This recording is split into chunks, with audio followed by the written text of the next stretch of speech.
À l'hôpital de Boufarik, les visages inquiets des familles et l'attente interminable. Leurs proches sont hospitalisés ou en observation afin de déterminer s'ils ont été contaminés par la maladie. J'ai ma petite sœur qui est malade, elle vomissait beaucoup et comme j'ai vu à la télévision qu'il y avait des cas de choléra, nous l'avons ramenée ici et les médecins ont décidé de la garder. Ma femme et mes enfants ont eu des symptômes inquiétants. Ils avaient de la fièvre, de la diarrhée. J'ai dû les ramener en urgence ici. La préfecture de Blida serait la zone la plus touchée par l'épidémie de choléra. Cet hôpital concentre à lui seul la plupart des cas confirmés sur la quarantaine au total annoncée par les autorités. Parmi les malades qui sont hospitalisés, 36 cas qui ont été positifs. Nous avons quelques cas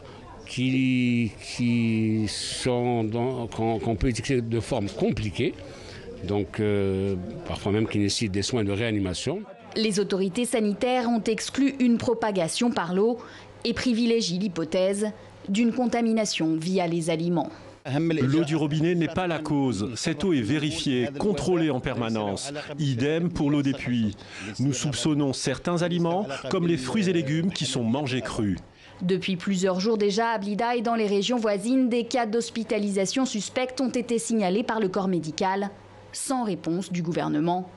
Un gouvernement accusé de négligence dans les médias et sur les réseaux sociaux pour ne pas avoir donné l'alerte plus tôt.